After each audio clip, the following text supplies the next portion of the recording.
bicara soal sanksi artinya bicara pelanggaran, tentu bicara soal penegakan hukum. Melihat banjir, sanksi apa sebenarnya Bang Budiman ketika kejadian seperti ini terjadi? Apakah perda itu hanya berlaku untuk masyarakat saja? Soal kesadaran, apakah juga ketika pemerintah tidak bisa menjalankan perda itu dengan baik juga dapat sanksi? Ya, salah satu fungsi daripada DPRD itu adalah yang sangat penting adalah dia melakukan pengawasan. Fungsi pengawasan itu salah satunya adalah merangka penegakan peraturan daerah yang dilakukan oleh pihak pemerintah dalam hal ini eksekutif. Nah, tidak hanya pelanggar yang mendapatkan sanksi, seharusnya, tetapi penegakan yang dilakukan oleh pemerintah daerah ada tidak? Mereka lakukan tidak? Atau jangan-jangan perdanya mandul? Nah, itu Ada nggak soal? Bisa jadi, bisa jadi hal demikian. Banyak yang terjadi di saat misalnya perda itu tidak berjalan maksimal, akibat misalnya salah satunya perwalinya juga tidak tuntas, peraturan wali kota. Kita di Banjarbaru sudah mencabut peraturan daerah mengenai tentang pungutan terhadap hasil tambang logam. Kita mendukung di dalam tata ruang kota Banjarbaru itu tidak ada kawasan pertambangan. DPR sudah melihat sejauh itu, Bang, ya. Nah, jadi tidak ada kemudahan atau perlakuan khusus terhadap orang-orang dalam hal ini oknum yang melakukan misalnya penambangan tanah secara ilegal di kota Banjarbaru. Dalam setiap kali kami rapat koordinasi dengan SKPD terkait, kami selalu bertanyakan, dan ini bersangkutan dengan anggaran. Kalau kami di DPRD dalam rangka memberikan mensetujui anggaran, satu hal yang selalu ditanyakan oleh kawan-kawan DPRD, perda yang Anda buat, Anda dijalankan tidak? Bagaimana masalah tentang anggarannya? Nah, ini selalu menjadi pertanyaan pertama kami di dalam setiap rapat anggaran. Tapi kan Bang, persoalan anggaran kan persoalan yang sangat klasik biasa itu. Terus bagaimana? Sebenarnya masalah tentang penegakan perda, makanya kami beri pertanyaan itu. Kawan-kawan SKPD harus bisa menerjemahkan semua kegiatan yang bersangkutan dengan bidang mereka itu bersangkutan dengan perda yang mereka buat. Jadi kita berbicara tentang bencana. Ini sudah kepada sisi kemanusiaan. Kita sudah mulai mengatasi tentang warga-warga kita kota Banjarbaru sendiri yang terdampak bencana banjir. Kita juga kedatangan tamu, kawan-kawan kita, saudara-saudara kita dari lintas kabupaten kota kita yang mengungsi ke kota Banjarbaru. Nah, ini jadi masalah serius buat kita. Tapi juga ini soal kemanusiaan, betul. Nah, tentunya masalah kemanusiaan ini juga tergantung dari pemerintah kota siap tidak kita. Soal anggaran. Betul. Ada dana-dana bencana atau biaya tidak terduga yang harus kita siapkan di sana. Nah, BTT kita bukan hanya ke depannya tentang anggap aja masalah COVID yang belum selesai, tetapi permasalahan tentang bencana alam. Kalau COVID itu masalah non alam, bencana alam yang terjadi seperti ini harus kita prediksi ke depannya. Kita harus siap untuk itu. Ini karena sisi kemanusiaan, kita tidak bisa menghindar dari masalah itu. Bang, soal peraturan tadi bagaimana, Bang? Bang Budiman belum menjawab. Bagaimana soal jaminan terhadap para lansia, perempuan, dan anak-anak ketika bencana itu?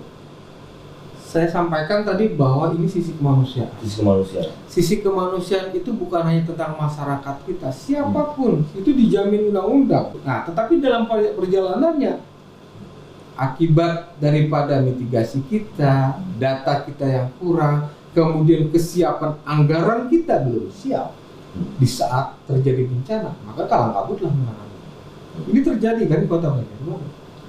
Nah, kemudian Bang, banjir tentu bukan soal satu faktor, mungkin banyak faktor, Bang. Hutan digunduli, kemudian bukit-bukit di daerah kita mulai dialihfungsikan.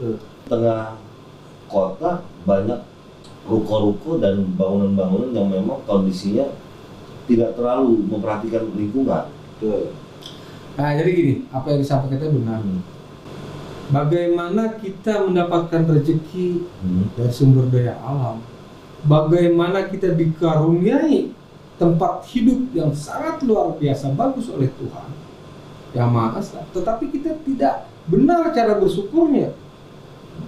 Bagaimana kita tidak melakukan hal-hal rasa bersyukur itu dengan merawat alam kita untuk kebaikan generasi yang akan datang. Masalahnya di sana. Jadi ada pola-pola daripada perilaku kita sendiri, kita pribadi, masyarakat luas dan lain-lainnya yang tidak disiplin secara tulus merawat lingkungannya. Seperti contoh yang saya sampaikan di awal tadi. Ini air loh. Iya. Dari hasil hujan yang luar biasa, curah yang sangat tinggi, intensitas yang luar biasa. Tapi masa halaman kita dicor. Iya. Masa kita tidak bikin sumur resapan? Masa kita membiarkan air mengalir ke jalanan tanpa ada drill atau lubang yang masuk kepada drainase yang dibuat di depan rumah kita? Siapa yang disalahkan? Diri kita sendiri yang salah, bukan orang lain. Jangan menyalahkan alam terhadap hal ini.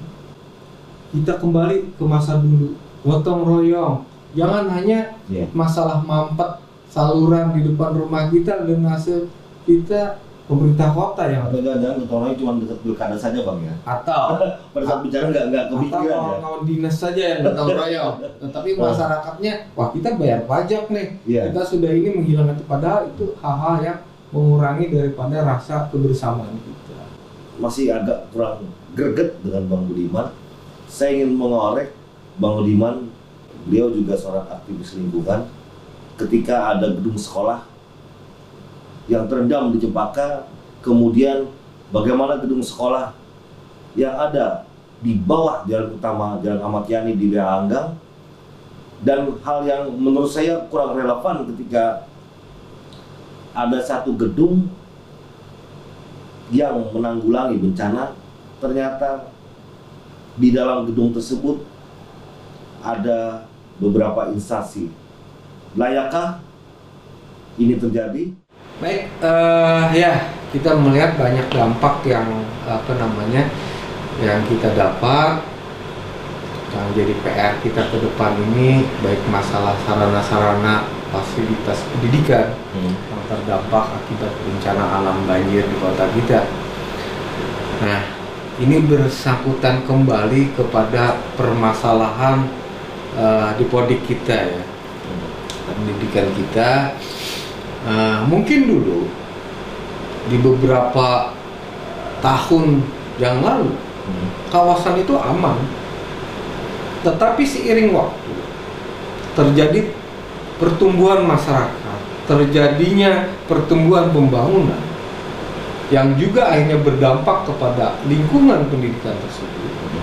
Maka di saat kita mendapat musibah banjir seperti ini ya terdampak.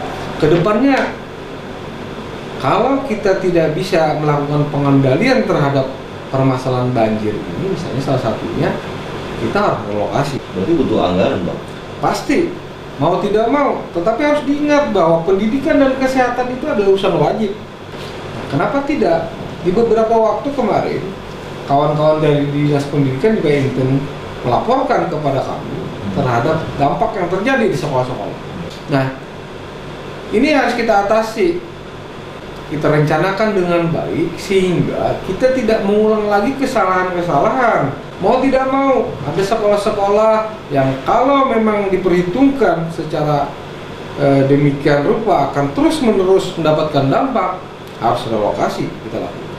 Bicara pendidikan, saya teringat salah satu mata pelajaran sejarah di kalau tidak salah 1950 pada saat itu Gubernur Pak Nurjani bersama Onderku menjadi bagian penting di Kota Bandar Baru. Banyak hal saya pikir di Palangka juga menjadi salah satu kota yang diarsiteki oleh Panderku. Bang Budiman melihat sejarah perjalanan Bandar Baru dalam menyikapi persoalan banjir ini, apakah menurut pandangan Bang Budiman ada yang terlepas atau keliru atau melenceng sama sekali dari tujuan awal sekami itu? Kadang-kadang kita sebagai manusia itu lupa dengan sejarah, lupa kepada perencanaan generasi kita yang terdahulu. Padahal generasi kita terdahulu sudah mewariskan sedemikian rupa potensi-potensi untuk kebaikan kita, masyarakat kita, generasi berikutnya. Panderpil, itu kawasan kita ini sudah didesain sangat bagus. Makanya saat itu tuh kita di Banjarbaru ini dijadikan tempat untuk memindahkan pusat pemerintahan provinsi ke kota Banjarbaru. Ini tidak pemikiran yang instan, tidak. Banyak pertimbangan. Banyak sekali pertimbangan, baik dari topografi, geografi, dan segala macam. Di bagian hulu kita bisa buang ke arah Maluka Baulin, ada subdas yang menuju Das Barito. Kemudian di kawasan hulunya kita dibentengi oleh pegunungan besar, kawasan Mandiangin, Tahura kalau sekarang. Ini sangat luar biasa indah arsitek alam yang diadopsi, yang diterjemahkan oleh Panderpil dan kawan-kawan ini. Bagaimana nantinya di Banjarbaru ini menjadi pusat pemerintahan provinsi. Nah, sekarang terjadi apa yang diwariskan oleh pendahulu kita zaman Pak Murjani, zaman Panderpil tidak dilakukan dengan baik. Di Banjarbaru dulu ada istilah Banjarbaru 1, 2, 3, 4. Kemudian jalannya seperti ini, bloknya seperti ini, setiap daerah ada daerah sumur resapannya, mata airnya terjaga. Kemudian sungai-sungai aliran dari guntung-guntung terjaga. Sekarang mana? Kenapa kita melupakan itu? Padahal itu desain awal kita di Banjarbaru. Menerapkan itu tidak hanya dilakukan, salah satunya adalah keinginan kita, tetapi aturan mengikat daripada sejarah yang sudah diciptakan itu dibuat Dan harus ditegakkan. Harus ditegakkan. Nah, sementara kita alpa seperti itu, ya terjadi wajar seperti ini. Wajar sekali terjadi seperti ini. Karena kita dari dulu konsep kita ini, makanya dulu kita kota pendidikan, daerah pendidikan. Nah, sementara berjalan waktu merambah kepada pemukiman yang nyaman. Nah, sekarang nyamannya mulai hilang. Ada beberapa daerah yang kelihatannya jalannya kecil dan segala macam. Padahal Panderpil sudah menggariskan jalan, sepadan segala macam bagus. Di saat periode-periode jalan kecil, baru setelah terjadi tidak bisa diapa-apa perumahan misalnya, bikinlah aturan jalannya agak besar. Bang Budiman, kemudian soal bencana tentu bukan soal banjir aja kan Bang Budiman. Karhutlah, kemudian banjir juga baru terjadi, dan satu puting beliung. Kita kok BPBD cuman gedungnya harus bersama dengan instansi lain. Iya. Dari BPBD ini memang saya memastikan ini tidak layak, sangat tidak layak. Kenapa? Ini berkaca dari kita lakukan sekarang. Anggap aja salah satunya masalah banjir ya. Belum lagi masalah tentang kebakaran hutan dan lahan, masalah puting beliung, belum lagi hal yang lainnya yang dilakukan oleh kawan-kawan BPBD. Kita dari segi peralatan masih belum terlalu memadai.